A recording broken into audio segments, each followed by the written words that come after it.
Akang dan Teteh, tentunya menjadi menarik adalah mencermati di kita bahwa kegiatan pemaafan ini banyak orang yang mengatakan adalah sulit untuk melakukan pemaafan.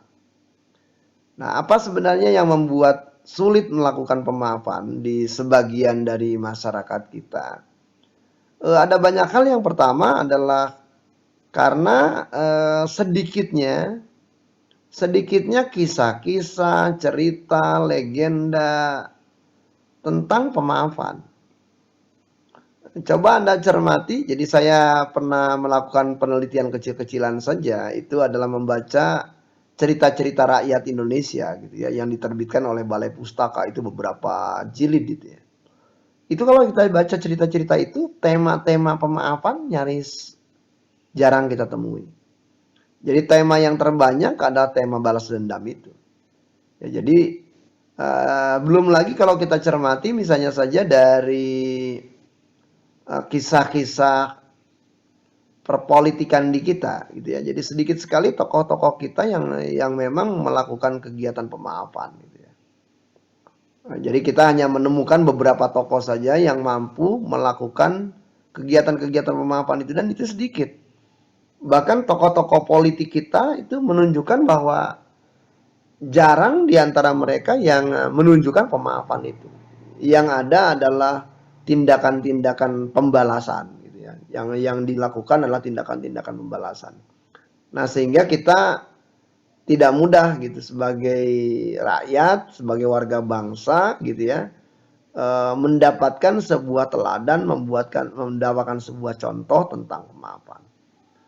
Ada sebuah kisah yang cukup bagus saya rasa di dalam pemaafan itu adalah, kalau bisa kita ambil dari sejarah, adalah bagaimana seorang yang namanya Hamka, Habji Abdul Malik bin Karim Amrullah itu, Buya Hamka itu kan sempat ditahan gitu oleh rezim Soekarno ya. Jadi sempat ditahan di penjara gitu, tetapi beliau adalah menikmati berada di penjara itu dengan membuat ragam karya, salah satunya adalah tafsir Al-Azhar.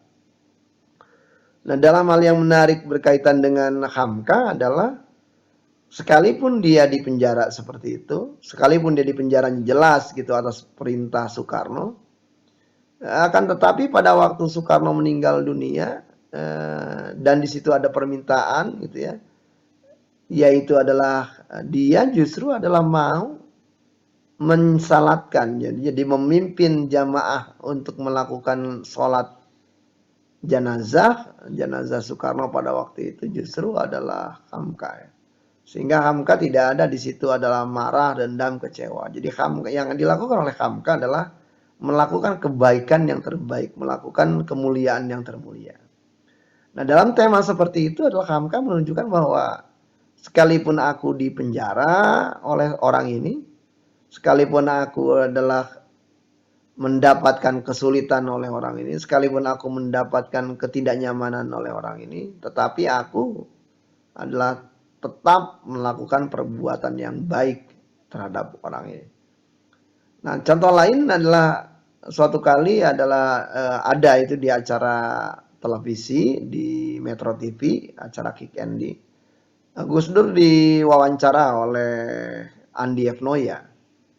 Dan di dalam wawancaranya itu Gus Dur ditanya, siapa sih Gus yang menjatuhkan Anda nih dari presiden?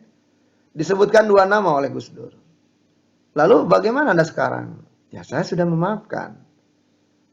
Kemudian ditanya lagi oleh Andi F. Noya, melupakan Gus? Oh enggak, saya ingat betul itu kejadian bagaimana mereka berdua melakukan sesuatu kepada saya. Kemudian lalu apa buktinya bahwa Gus Dur memaafkan?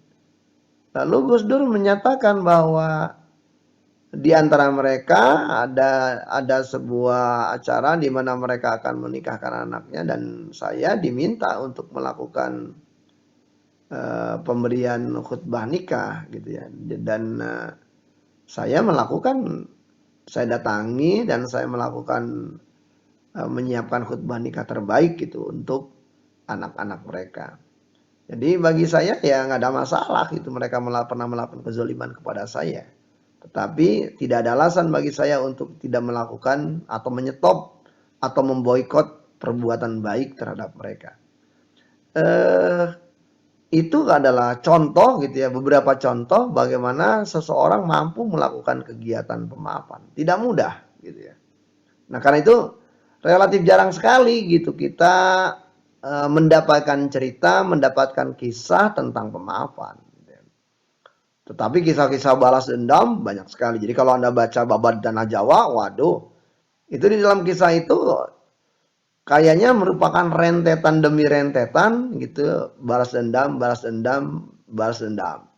Rentetan pengkhianatan, pengkhianatan, pengkhianatan. Ya, jadi boleh dikatakan kita tidak melihat gitu sebuah skema bagaimana melakukan kegiatan pemaafan. Sehingga kalau ada orang yang bertanya, kenapa sih alasan memaafkan itu sulit? Ya karena pertama tidak ada contohnya. Gitu ya. Itu kan sulit. Orang harus mencontoh dari mana gitu memaafkan itu. Yang kedua, kata-kata memaafkan itu seringkali terlalu abstrak gitu dipahami. Karena tidak terlihat urut-urutan prosesnya.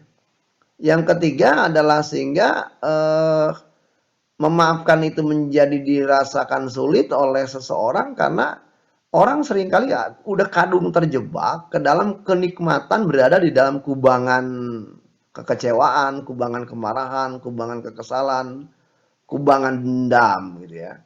Nah, sehingga kalau misalnya berlama-lama di tema-tema itu ya menjadi sangat sulit juga gitu dia untuk melakukan pemaafan karena dia sudah terjebak ke dalam sebuah pola yang justru adalah tidak memaafkan itu.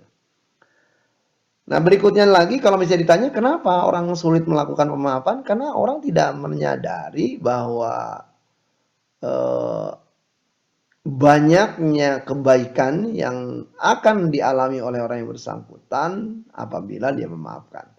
Nah, tidak tumbuhnya kesadaran seperti itu ya menjadi membuat orang seakan-akan tidak punya alasan yang tepat gitu ya untuk melakukan kegiatan pemaafan.